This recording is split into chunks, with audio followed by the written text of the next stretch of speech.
What's going on, guys? Dr. Andrew Fix back. Another episode of The Code coming to you. Thank you so much for tuning in, joining us, however you're listening to this episode.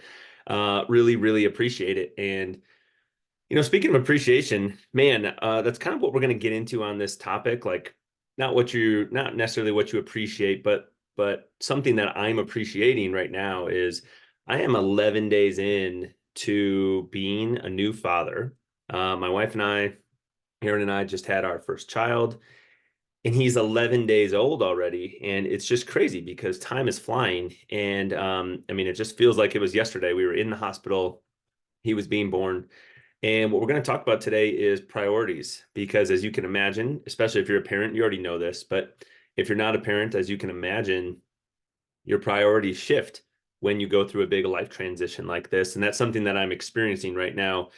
And people talk to you about it, right? They tell you how it feels to be a parent. They tell you how your mindset changes and stuff, but you just don't understand it until you actually go through it. And that's the experience that I'm having and that my wife Erin is having right now.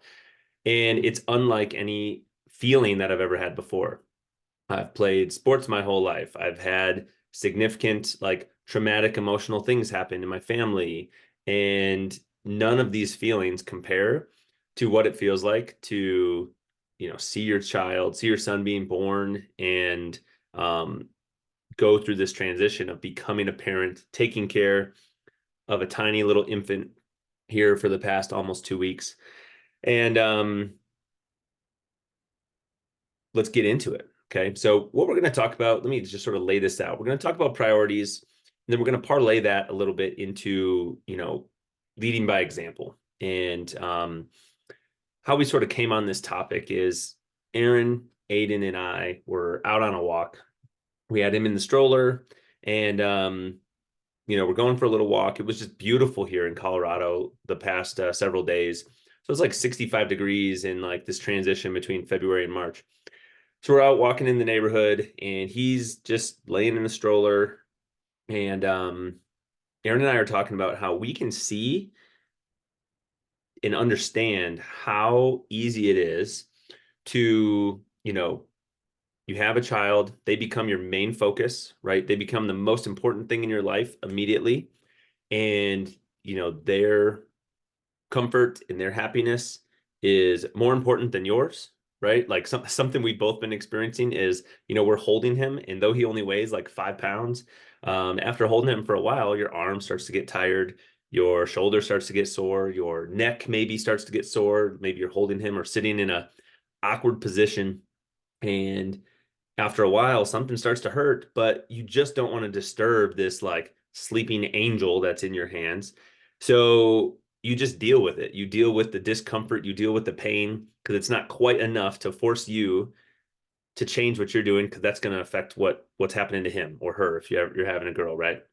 Um, and that child is the most important thing in your life, and he's like the only thing that you can love more than yourself, right? Like his comfort, his happiness, his success, his whatever, being content is more important than mine.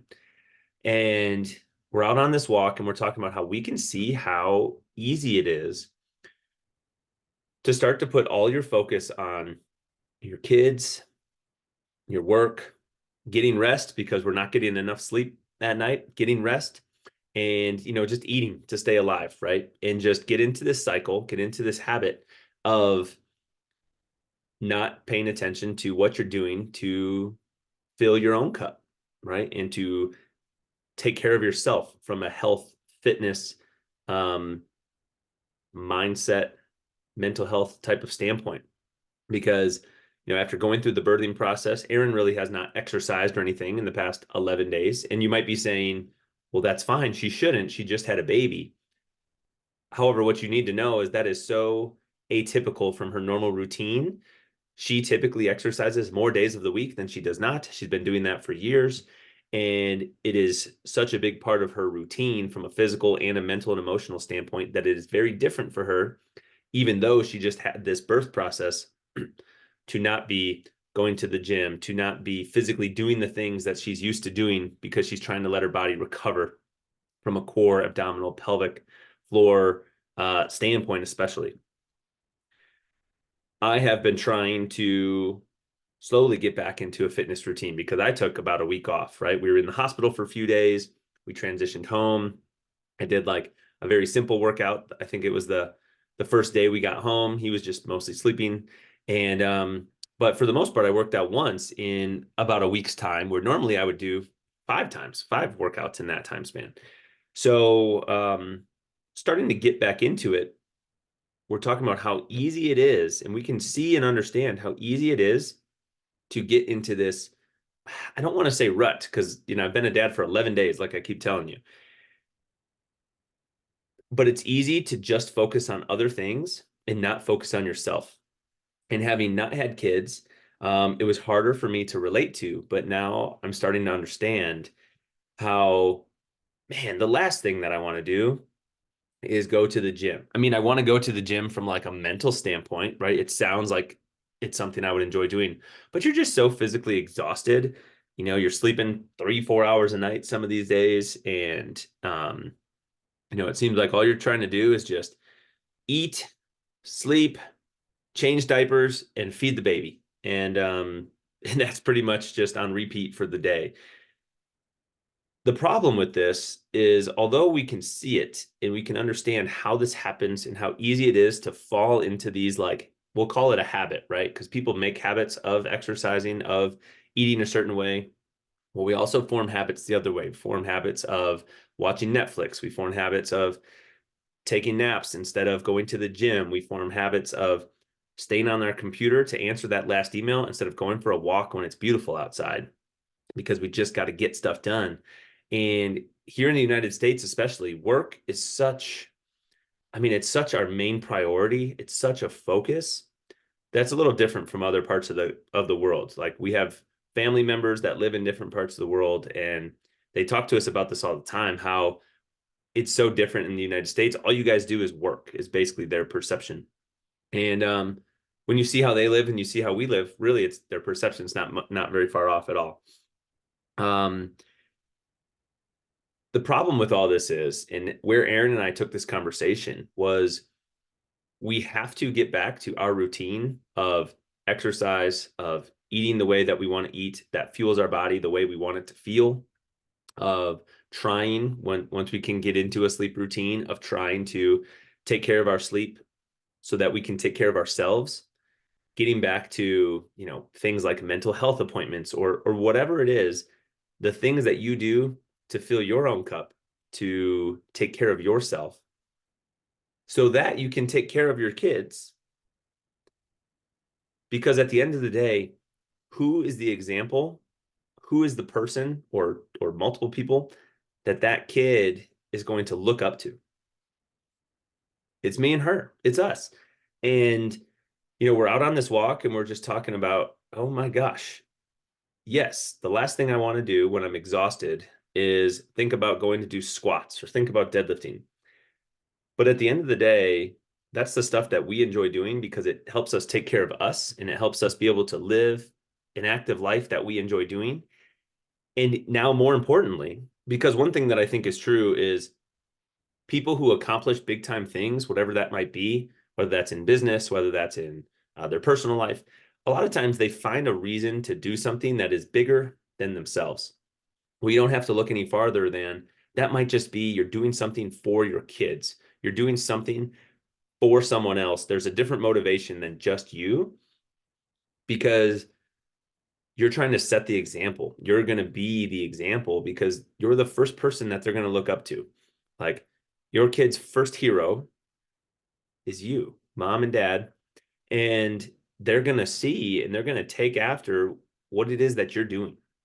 And, he's a week and a half old. He's probably not remembering any of this stuff, right, as he grows up. But who knows how old he's going to be when he actually does start to remember things and look back on things. And, we hear about it all the time. Somebody who is going through significant challenges in their life, they're working with a mental health professional, a psychotherapist, or someone similar. And there's all these things that get brought back up from their childhood of how, Maybe people didn't feel loved a certain way, or maybe people learned to eat a certain way because of what they were doing. We talk about uh, the physical body in our office a lot, and we talk about feet and how you get your foot crammed into a shoe and you wear those shoes because your parents wore those same shoes. And there's a lot of this stuff that just gets, you know, you set the example, you mold and create what your child becomes for the better or for the worse. And we're all doing the best that we can. And we're gonna try in this household to do the best that we can. Are we gonna do everything right? No, of course we're not.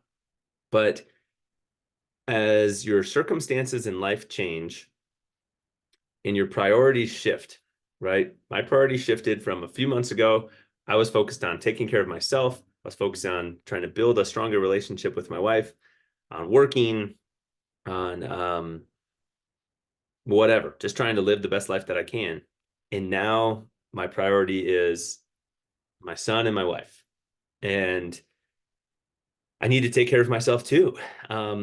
Is that going to have to change the way that it looks? Yes, of course it might. It might have to change. How you go about accomplishing the task or the goal might have to change, but that doesn't mean that the goal has to change, right? There's many different ways to get there.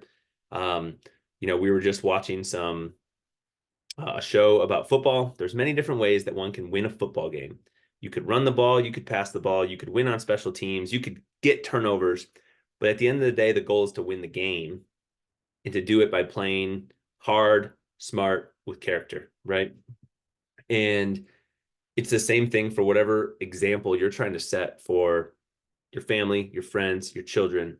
There's a lot of different ways that you can go accomplish this goal. At the end of the day, the things that we talk about on this show that we want to boil it down to are the leading indicators, right? The things that you do to help you accomplish the goal.